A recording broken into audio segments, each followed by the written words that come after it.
So this morning I'm going to answer the same scoffer answer a question that he made in passing. I guess he removed his comment, but what he doesn't realize is that it's on the internet in perpetuity because in my last video I posted it for everyone to see, and then I answered it with scripture. So he asked me another question. He won't respond with scripture. Never. These people will never respond with scripture while claiming either passively or aggressively their Christianity. Moscow, as entertaining as you are, I'm a little conflicted. I should get into a debate with a clearly mentally disturbed person wearing an old Hessian potato sack. Perhaps it's something little John the Baptist fetish. Anyway, if it makes you happy, you have at it. Well, first of all, his name was not John, it was Yochanan. Now, it says in Wikipedia, or is it rotation.org, I should say, was made out of camel's hair, not a hair shirt. In other words, he had a camel's hair coat. This looks nothing like camel's hair. All right. So, where did you get that idea from? Well, I'm going to provide an answer to your question, but I'm also going to use that question as a stepping stone into why I wear this in my YouTube videos and why I also wear the yellow star in my YouTube videos. All right? Because I'm pretty sure many are curious as to why that is the case. We will go to you Christians' own scripture here. All right? Go to Strong's Concordance. The two witnesses. All right? Am I claiming to be one of them? Nope. I am not one of them. Just to make that clear. This yellow potato sack, as this apparently older fellow, because only an older fellow would know this, that it was a Hessian potato sack. This is in old circles, they still call it a Hessian potato sack. Okay? There was given unto me a rod, and the messenger. Anyone wonders why I say messenger? Because messenger is clearly the definition. Okay? And folks, go to Bible Hub. Go to Strong's Concordance like I did, and use the Strong's Concordance so that you do not stay blind. The messenger stood saying, rise and measure the temple of, now in this case, the name Got is not Theos, because this is translated from Greek, but the name, as I pointed out so many times, his name is one. It is Jehovah, and he is Elohim, the altar and them that worship therein, but the court which is outside the temple. Now, in his days, in Yochanan's days, the temple was still up. This is kind of a prophecy. I will show you. The court which is outside the temple, don't not leave it out. It says to banish, to throw out, to throw out.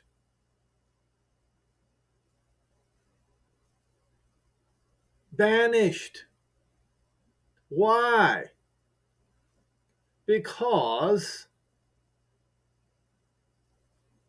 give the Gentiles the holy city, because they're going to tread it on underfoot for 42 months from 70 AD, sometime in 70 AD, until the Citadel. I never can remember it when I tried to remember it online, where the last holdouts of the Jews were murdered on the old mountaintop. And as a result of what the Gentiles did to the holy city, it doesn't say it's going to be right afterwards. This is as a result. It says, I'm going to give power to my 2 witnesses, and they shall prophesy 1,203 score days. How much is 1,203 score days? 42 months. 3.5 years. They will be what? Clothed in sackcloth. In Middle Eastern customs, sackcloth is a sign of mourning.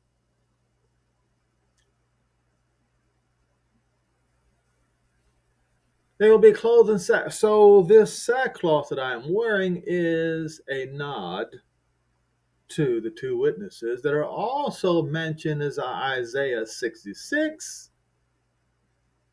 And their job is going to be to gather all Israel from one end of the sky unto the other. And they will start from the west. It says right there in Isaiah 66, from Tarshish first. In Isaiah 60, from Tarshish first. That means from the west. Why from the furthest points west? Because that's where the vast majority of the Jews and the lost 10 tribes of Israel are.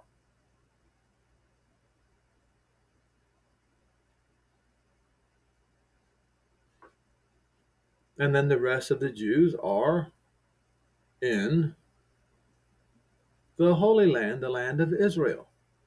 These are the 2 olive trees and the 2 candlesticks standing before the Elohim of the earth. This here is a nod to EliYah and Elisha.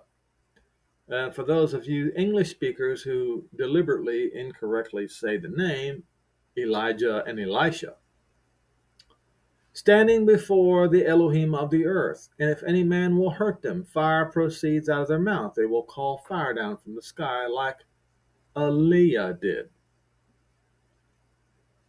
and devours their enemies. If any man will hurt them, he must be in this manner be killed. Now, that is why I wear the yellow sack, as a nod to the 2 witnesses that are coming. I warned you that they are going to bring a plague of no rain. Listen, verse 6, these have the power to shut the sky that it rain not in the days of their prophecy. 1,203 score days. So when they arrive, you better get your calendar out and you better mark the days. Now, you need to understand that if there is no rain upon the earth will turn into a dry, burned up desert. There will be no food to eat. So go ahead, build all of your robots. It won't do anything for you. Build the greatest jet fighters, war machines. They will become worthless, because if you have no water to drink, and because you have no water to drink, then there is no food to eat, then none of these things, none of these machines that you've made can help you.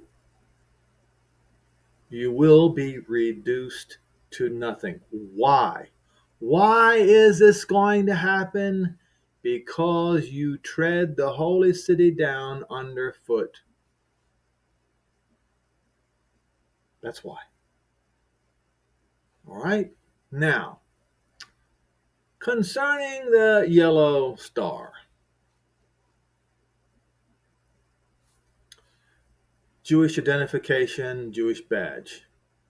The introduction of a mark to distinguish persons not belonging to the religious faith of the majority did not originate in Christendom, but Christendom sure did perpetuate it, where it was later radically imposed. But in Islam, it seems that Caliph Omar II, not Omar the First, as sometimes stated, was the first ruler to order that every non-Muslim, the dhimmi, should wear vestimentary distinctions called Giyar, distinguished marks of a different color for each minority group. The ordinance was unequally observed, but it was reissued and reinforced by Caliph al-Mutawaki, or whatever his name is. Subsequently, it remained in force over the centuries for a few variations. Thus, in Sicily, the Saracen governor in 887 I'm not sure what that is. That maybe 887, the eighth month, compelled Christians to wear on their garments and put on the doors a piece of cloth in the form of a swine, and the Jews to affix a similar sign in the form of a donkey. In addition, the Jews were compelled to wear yellow belts and special hats. Although written documentary testimony concerning distinctive signs worn by Jews from the 12th century is still lacking, pictorial representations of this period, especially the Germanic countries, introduced a pointed hat. Let's see if I can find if it's a pointed hat. Yes, like this right here, the pointed hat. If you want to see it in a more modern type of picture, that would be what it looked like.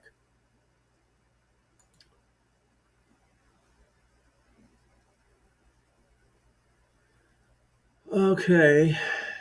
Pointed hat, this subsequently referred to as a Jewish hat worn by Jews or depicted in allegorical representation of Judaism, aka synagogue. And those of you who've been listening to my YouTube channel, you know that I have discussed synagogue and ecclesia extensively. It would seem, however, that this distinction was instituted by the Jews themselves. There are some ambiguous references to the compulsory imposition of distinctive Jewish clothing in documents from the beginning of the 13th century charter.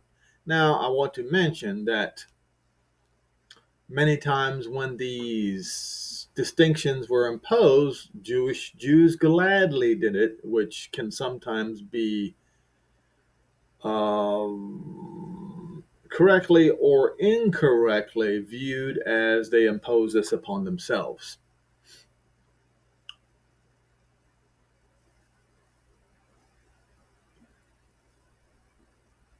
There are some ambiguous references to the compulsory imposition of distinctive Jewish clothing on documents from the beginning of the 13th century, Charter of LA, 1200, Synodal Rules of Odo, Bishop of Paris, in 1200.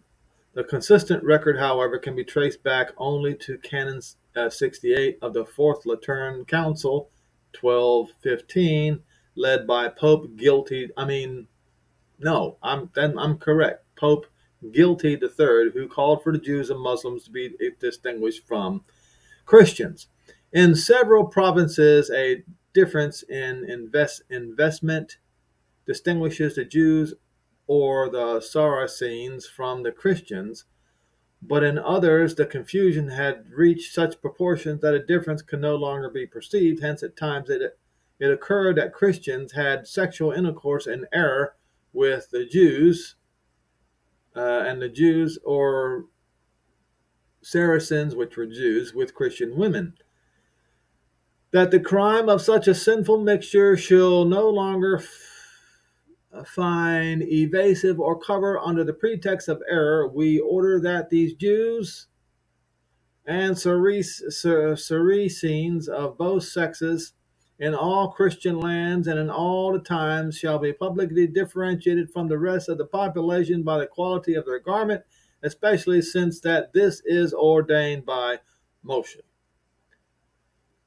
Both the allusion to biblical law, the Torah, and the inclusion of the canon among a series of other regulating the Jewish position indicates that the decree was directed especially against the Jews, which made sense since there was no large Muslim communities in Europe outside of Spain.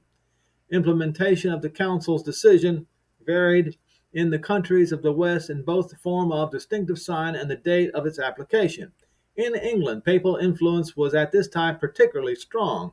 The recommendations of the Lateran Council were repeated in an order of March 30th, 1280. However, before long, the wealthier Jews and later on entire communities paid to be exempted, notwithstanding the reiteration of the order of by the Diocesan Council of Oxford in 1222. In 1253, however, the obligation to wear the badge was renewed in the period of general reaction by Henry III, who ordered the tabula to be worn in a prominent position in the Statutum de Judaismo of 1275. Edward I stipulated the color of the badge, increased the size. A piece of yellow taffeta, 6 fingers long and 3 broad, was to be worn above the heart by every Jew over the age of 7.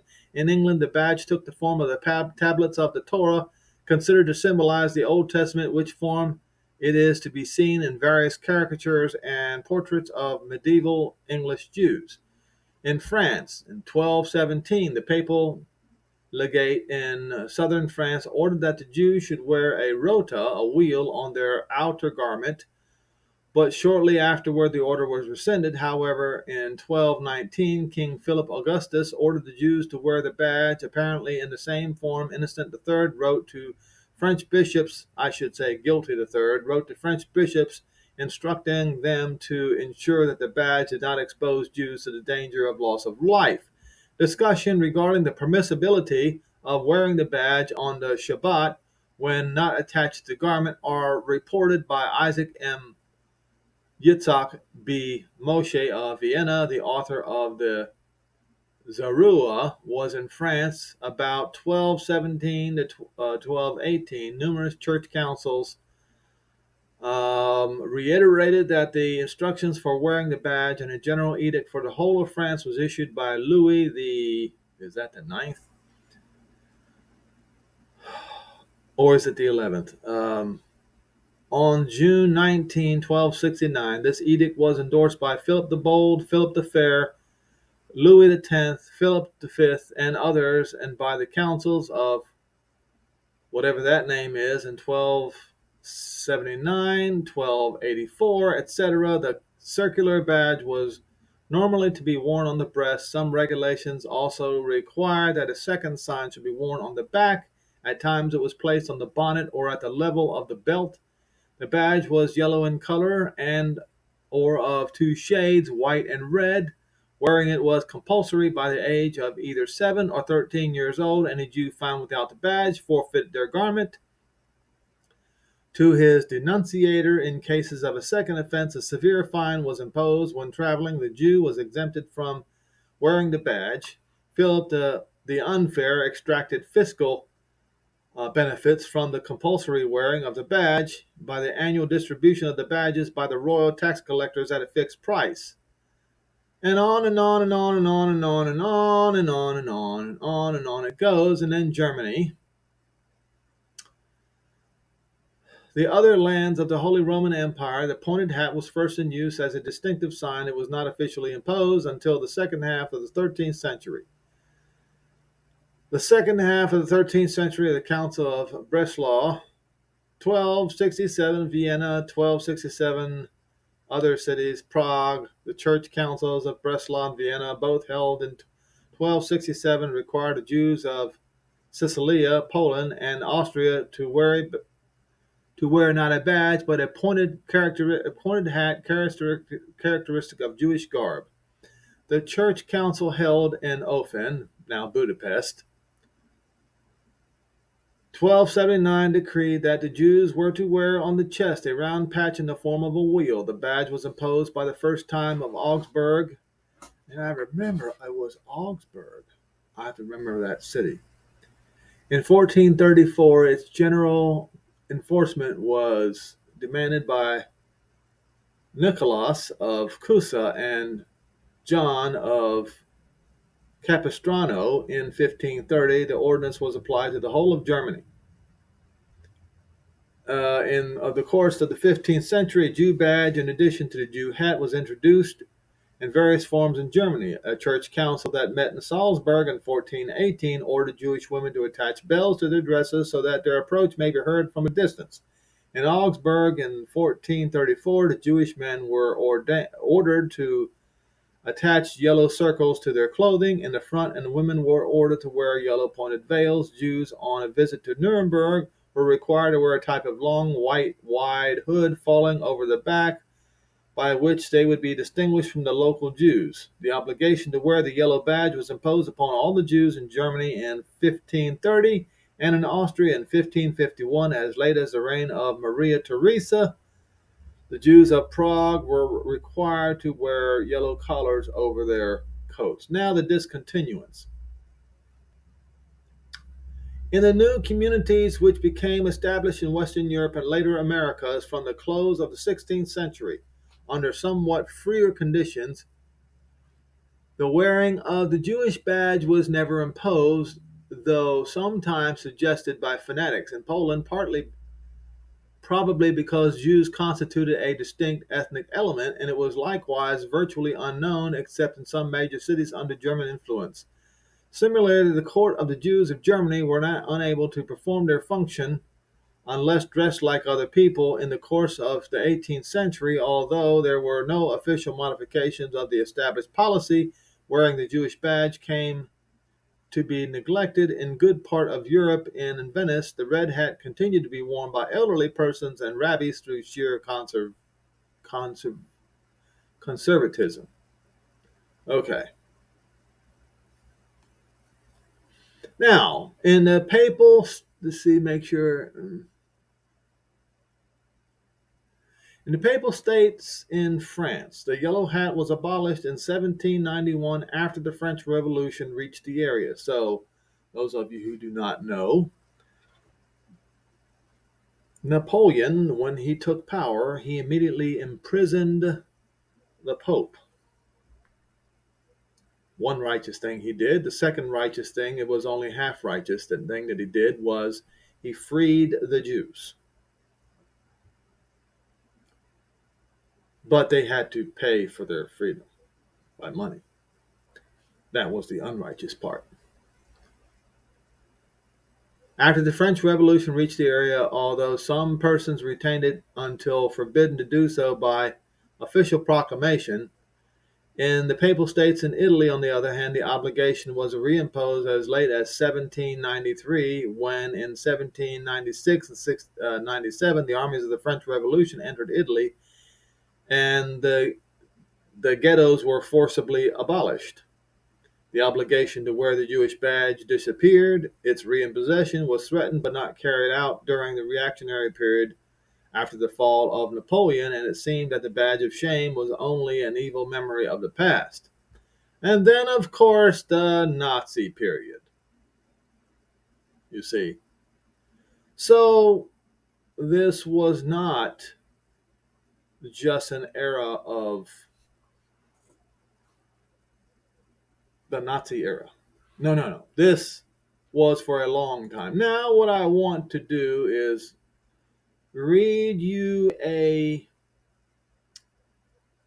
article written by Robert Welch, April the 4th in 1933.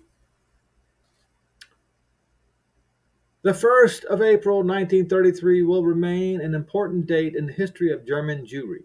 indeed the history of the entire Jewish people. The events of that day have aspects of not only political and economic, but moral and spiritual as well.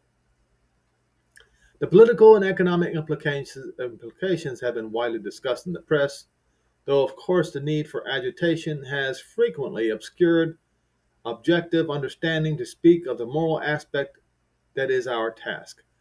For however much of the Jewish question is now debated, nobody except ourselves can express what is to be said on these events from the Jewish point of view, what is happening to the soul of the German Jew.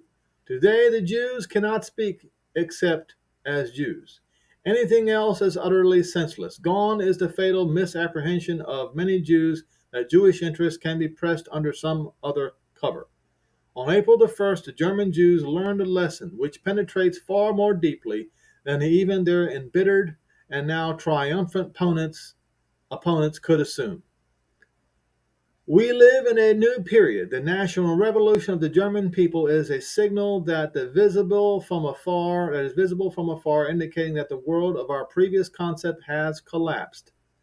That may be painful for many, but in this world, only those who will be able to survive, who are able to look in reality in the eye. We stand in the midst of the tremendous changes in intellectual, political, social, and economic life. It is for us to see how the Jews will react. Give me 1 second. I might have to answer this.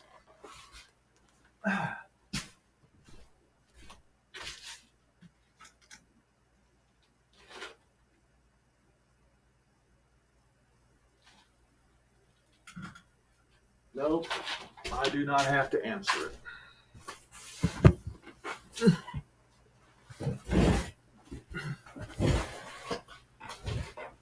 April the 1st, 1933, can become the day of Jewish awakening and Jewish rebirth if the Jews will it. If the Jews are mature and have greatness in them, if the Jews are not as they are represented to be by their opponents, the Jews under attack must learn to acknowledge themselves. That's right. That's another reason why I wear this. Okay? On my YouTube channel. Even in these days of most profound disturbance, when the stormiest of emotions have visited our hearts in face of the unprecedented display of the universal slander of our entire Jewish population of a great cultural country, we must first of all maintain composure. Even if we stand shattered by the events of these days, we must not lose our heart, and we must examine the situation without any attempt to deceive ourselves. One would like to recommend in these days that the document that the Jews stood at the cradle of Zionism, Theodor Herzl's Jewish State, should be distributed to hundreds of thousands of copies among the Jews and non-Jews. They accuse us today of treason against the German people. The National Socialist press calls us the enemy of the nation and leaves us defenseless. That is not true that the Jews betrayed Germany. If they betrayed anyone, it was themselves, the Jews. Because the Jew did not display his Judaism with pride. Because he tried to avoid the Jewish issue, he must bear part of the blame for the degradation of the Jews. Despite all the bitterness that we must feel in full measure when we read the National Socialist boycott proclamations and unjust accusations, and by the way, folks, this very thing today is occurring right now, whether you believe it or not.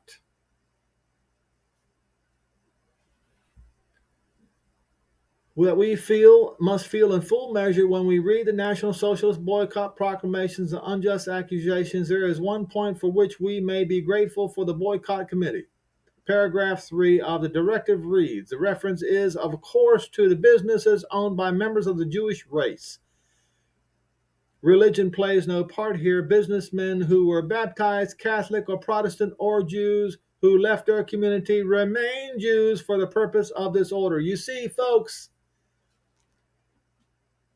you claim that the Jews must come to Jesus to be saved, yet, while in the same breath, And you have done this, you Christians. Claim it doesn't matter, that you're still, in your mind, a damn Jew. You see?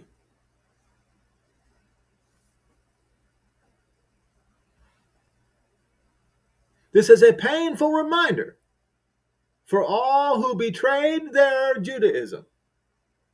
Let me go ahead and read that again, just so you understand. This references, of course, to businessmen owned by members of the Jewish race. Religion plays no part here. Businessmen who were baptized Catholic or Protestant or remain Jew or Jew who left their community remain Jews for the purpose of this order. You are still targeted if you are a Jew of the Jewish race, the sons of Jacob.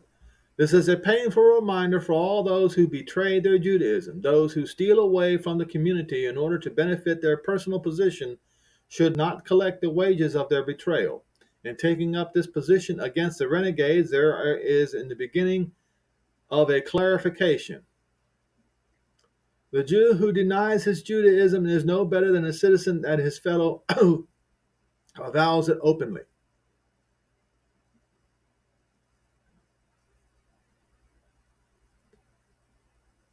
It is a shameful thing to be a renegade, but as long as the world around us rewarded it, it appeared an advantage. Now it is even that no longer an advantage. The Jew is marked as a Jew.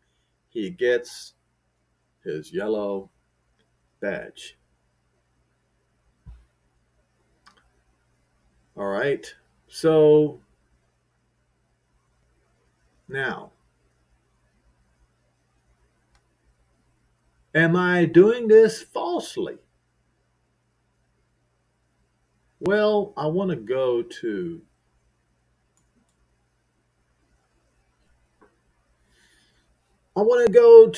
GED match. This is my number on GED match. Ancient Eurasia K6. So what does it say about me? Well, it says ancestral North Eurasian 18%,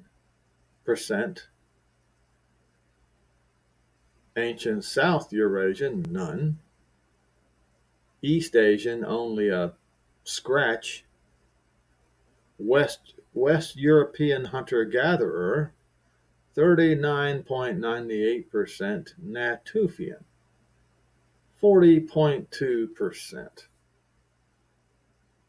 So the greatest number here is Natufian. Now, first of all, the term Natufian comes from a Gentile uh, archaeologist who doesn't even like to mention the Jews or Israel. But what I want to do is use some pictures. You know, they say a picture is worth 1,000 words, right? Okay. So let's use some pictures. We go to Wikipedia and you see this, okay?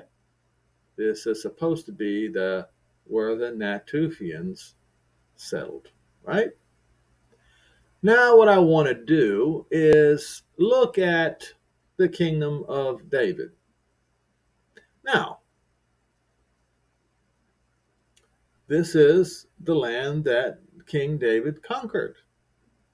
All right? Let's look at the Natufian map again. And let's look at the map of King David. All right? And it was Solomon too. What are we to make of this, folks?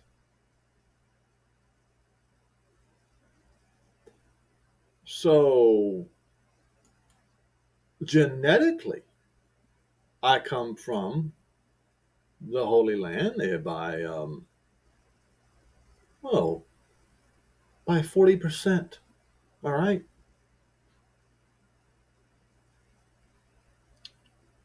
So, and then of course, my grandfather,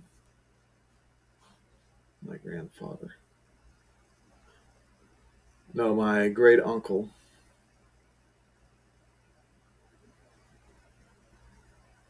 who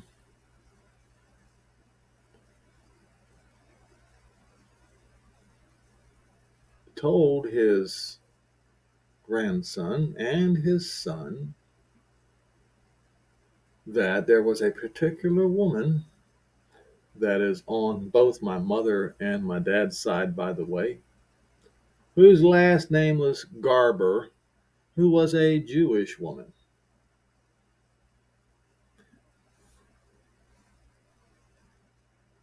Okay, her name was Mary Garber.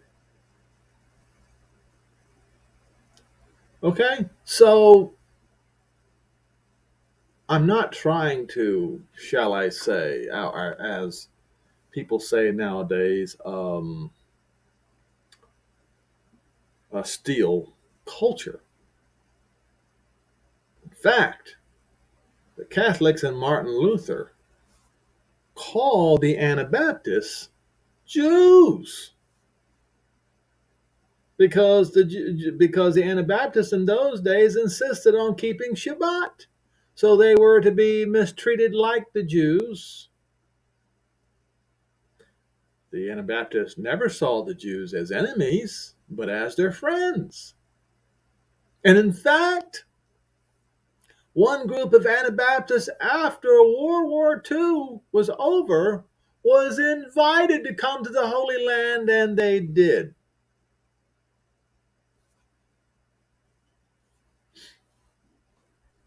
But I digress.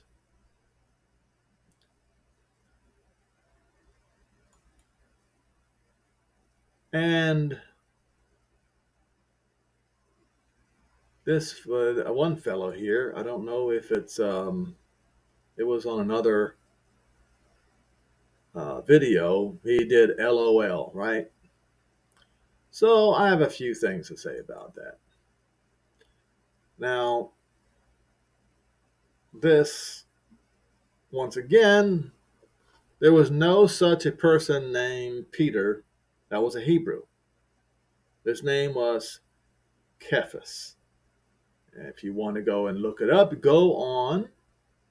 There's some homework for you. Go and type in here Cephas. And that is what Paul called him. It's Cephas. That means stone or pebble. Okay? Not Peter. Peter is a name that the Gentiles, and once again, imposed upon him. They took away his name, Cephas, and they gave him Peter instead. Verse 3, 2 Cephas, verse 3. Knowing this first, that there shall come in the latter days, the last extreme days, scoffers, walking after own lust, saying, where is the promise of his coming? For since the fathers fell asleep, all things continue as they were from the beginning of the creation. And because of this, they are willfully ignorant. You know better than to scoff, than to laugh. That by the word of Jehovah, not God, as I pointed that out to you in many, many, many of my videos, including the last one, the heavens were of old, and the earth standing about of the water in the water, whereby the world that at that time overflowed with water and perished by the great flood in the days of Noah. But the heavens and the earth, which are now by the same word that came out of the Jehovah's mouth, are kept in store, reserved for fire. How? What do you mean? Fire. Well, once again, I mentioned the two witnesses and how there's going to be 3.5 years of no rain upon the earth. Just try 1 month without rain and see what happens. And then wind starts blowing. Now, multiply that by 48, and you have a barren desert that has been burned with fire. On the day of judgment and destruction of unrighteous men. But that day is coming. You can sit here and laugh all you want to. You want to make fun of this potato sack. Okay?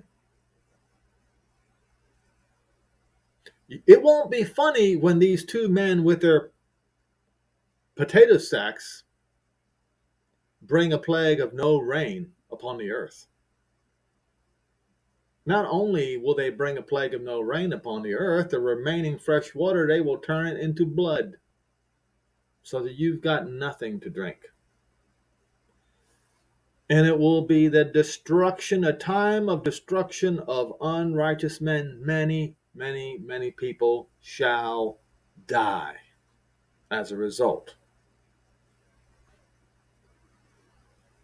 But beloved, be not ignorant of this one thing, that one day with Jehovah is as 1,000 years, and 1,000 years as one day. Jehovah is not slack concerning his promise, as some men count slackness, but is long-suffering towards us, not willing that any should perish, but all should come to a change of heart. Because the day of Jehovah's wrath will come as a thief in the night, in which the heavens shall part with a great noise. And why is it going to part? Because the throne is going to come down, and the heavens, the atmosphere is going to part to let it down. And wherever that throne is, the elements shall melt with great heat, and the earth also, and the works thereof shall be burnt up. Once again, burnt up at the word of the two witnesses. Being that all these things shall be loosened, what manner of person you ought to be in righteous conversation and righteousness, awaiting an expectation, a hastening to urge of the coming of the day of Jehovah, where the heavens will be on fire, to be loosened, and the elements shall be melted with fervent heat. Okay, nevertheless, we, according to his promise, look for a new sky and a new earth wherein dwells righteousness. All right, folks, so now one thing that I wanted to point out is that many of you Christians have learned that the mark of the beast is in the Bismillah. Okay? Many of you Christians have learned this. And indeed, that is absolutely correct. But what you don't realize is in Revelation 13, where is it? Did I lose it? Right here. And in Revelation 13, down here, that the number is of a man's name.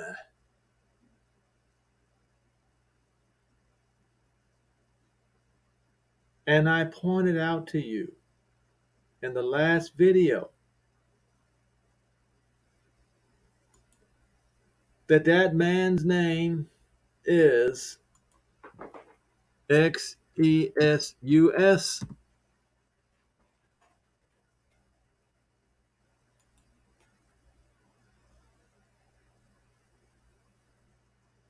All right. I don't know why Wikipedia took down the engraving of the image from Old Galician Portuguese the Latin, from ancient Greek. Okay?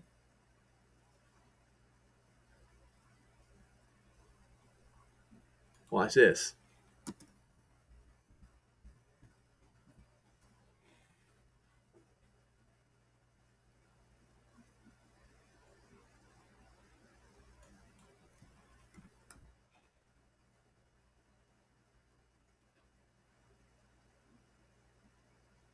Now,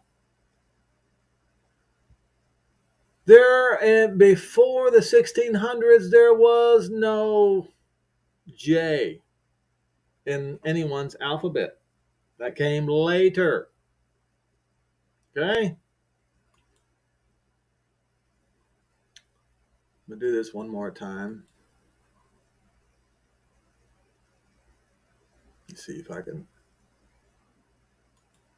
I don't know why. But anyway, there we go. There we go. There it is right there.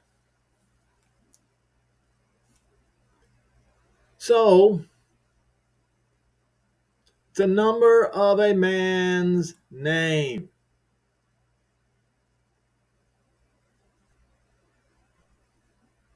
All right? And of course, if you spell the name in capital letters, you have got the number of his name. And what I mean is, this is what I mean. Okay? So you know what not the mark of the beast, you know what the number of the beast is. You know what it is. It's right here. Okay? You know exactly what it is.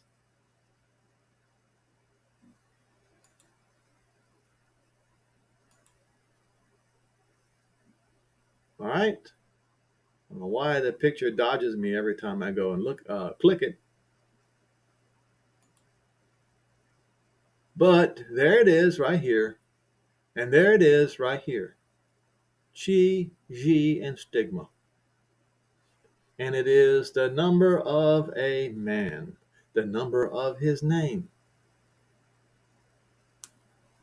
And you people, you follow him. But you know and see there is that term that Cephas used here. Was it here? Let's see here, Romans, Proverbs, right here. Willfully ignorant. Okay? You are scoffers and you are willfully ignorant. But you do know. You do know. The way you point the finger at Muslims, you know. But you will not examine yourself. And because of that, the day of wrath is coming upon you when you least expect it. All right?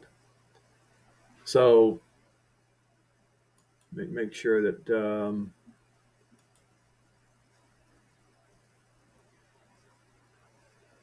so Proverbs 6 and verse 2 says, you have been trapped by the words out of your own mouth. Yes, you pointed the finger at the Muslims for having the mark of the beast. I mean for having the number of the beast.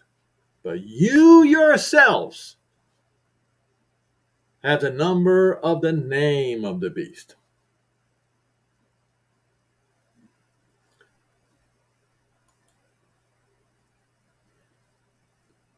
Okay. Remember, but I say unto you that every idle word that men shall speak, they shall give an account thereof in the day of judgment. For by your words you shall be justified, and by your words you shall be condemned. All right?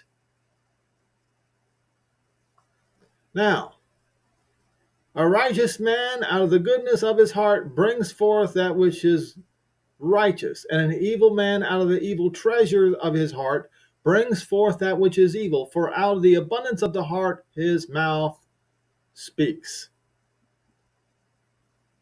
Now, this one right here, the house upon the rock, and the house upon the sand. Today, Christianity is built on a house completely made of sand, and so is the Islam religion.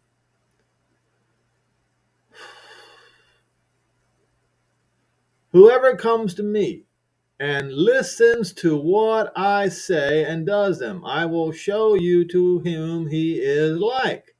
He is like a man which built a house and digged deep and laid the foundation on a rock. And when the flood arose, the river beat vehemently upon the house and could not shake it, for it was founded on a rock. But he that hears the word and does it not, that is, most of you who are listening today, you hear the word, but you are not acting upon it. It is like a man that without a foundation built a house upon the earth, and against which the stream did beat vehemently, and immediately it fell, and the ruin of the house was great.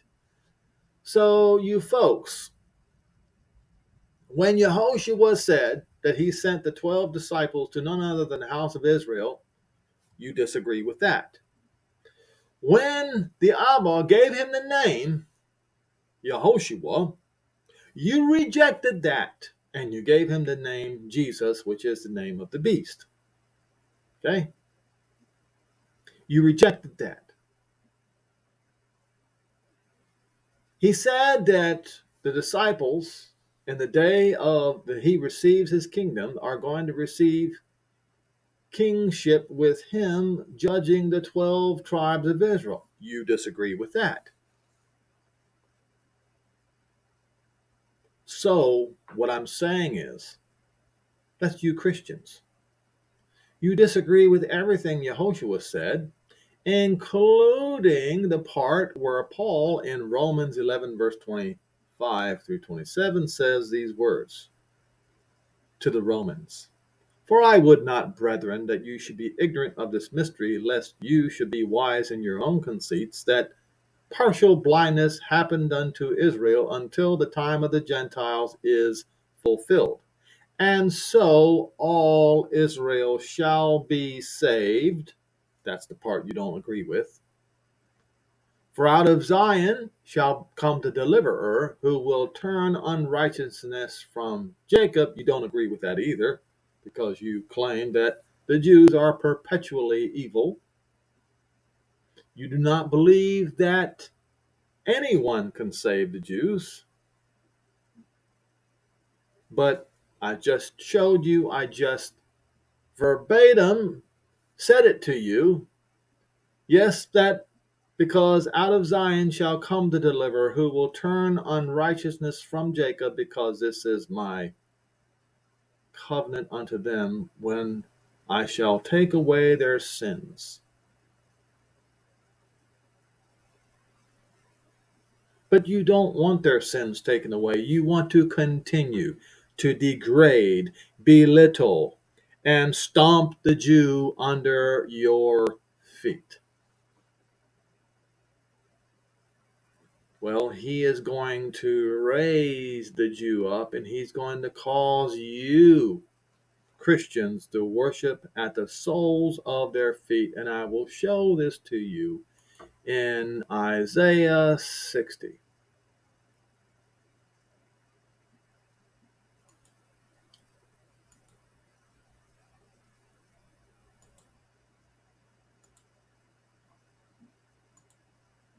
This is the future glory of Zion. Even King James recognizes that.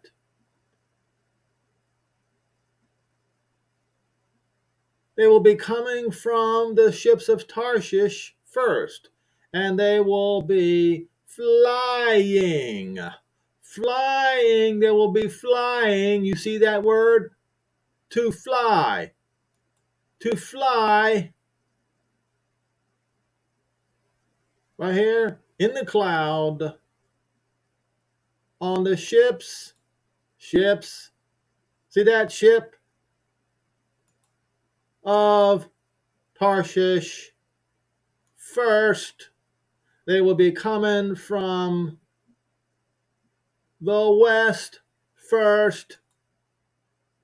That's right. And what's going to happen here? The sons of the stranger shall build up your walls, and the king shall be your servants, because in my wrath I smote you, but in my favor I will now have mercy upon you. The sons also of them, the children of them that afflicted you. That means the children, the last generation of the Europeans and the Muslim nations and the Russians shall come bowing down to you, and they despise you shall bow themselves down at the soles of your feet. Yes, you Christians, you called yourselves spiritual Israel, but you are not. You are fakes and frauds. And some of you Africans are doing that too. You ought to be ashamed of them yourselves for doing that.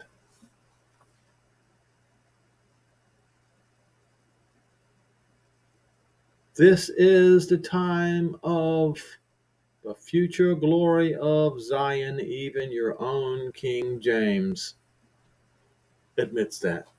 And you yourselves are willfully ignorant. You will not admit it because you are stuck in your own lies. But your lies are going to drown you in the mud of deception, and you will perish.